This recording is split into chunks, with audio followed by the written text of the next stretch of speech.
Before we get started with today's video, I have an announcement to make. After years of telling other people's stories, I finally released one of my own.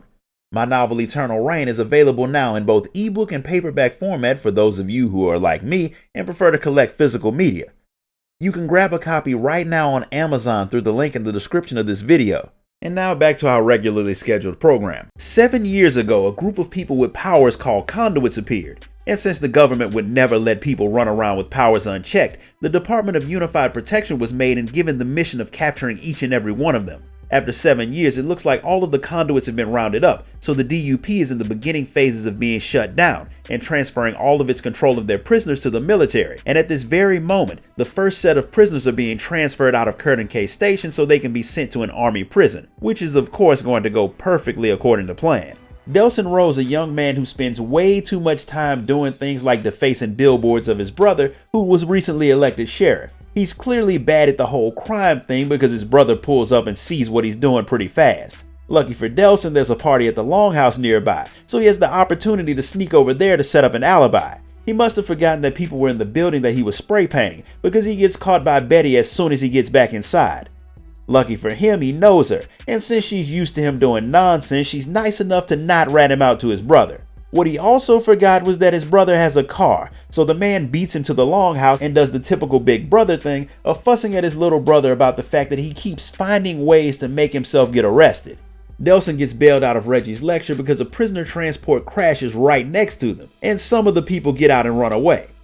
Being a cop, Reggie chases after them and tells Delson to stay away from the truck since it's about to explode. But one of the prisoners is trapped, so Delson goes to help him. The man thanks Delson, but as soon as he sees Reggie, he takes Delson hostage because he refuses to go back to prison.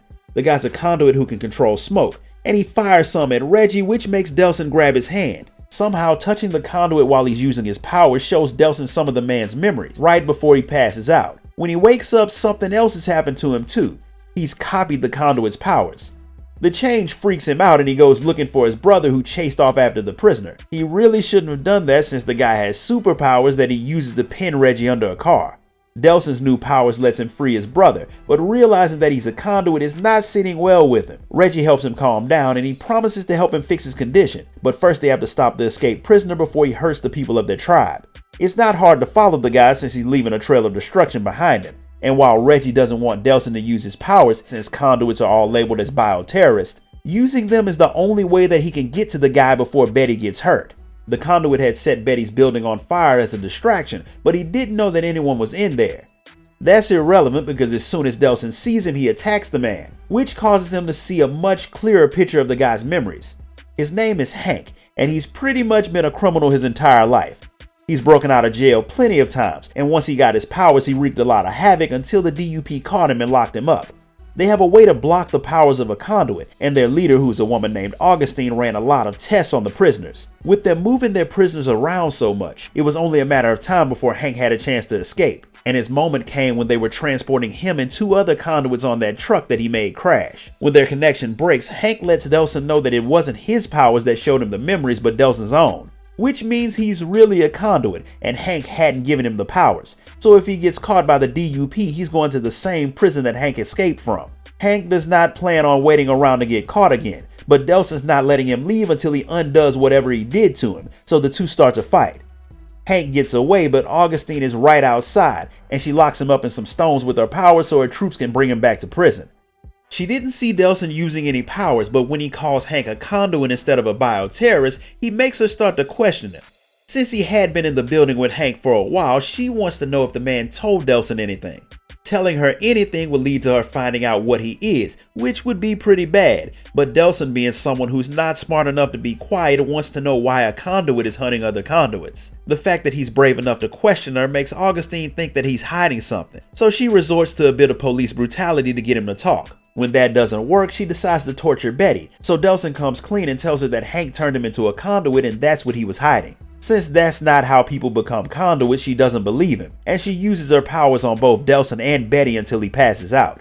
He wakes up in a hospital bed completely fine, courtesy of his new powers. But Augustine didn't just work her magic on him and Betty. She attacked his entire tribe, leaving a lot of his people with stones lodged into their bones that can't be removed by anyone but Augustine, To make matters worse, the DUP has locked down Seattle as they hunt for the rest of the escaped conduits.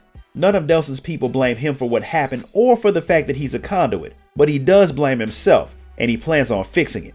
Reggie didn't get caught up in Augustine's attack, but he did hear what the doctors who examined everyone said. The only way to fix them is with Augustine's powers, and if they don't get a cure soon, they'll die. So Nelson decides to do the only thing that he can do, and that's go after Augustine. If he was able to copy Hank's powers, then he should be able to do the same to her. All he'll have to do is fight his way through an entire army of DUP agents and beat the woman up so he can take her powers. He does have more of a plan than that, but he'll explain it on the way. Knowing that his brother is going to do this with or without his help, Reggie decides to go with him, and the two head off to Seattle to fight an army to try to save their people.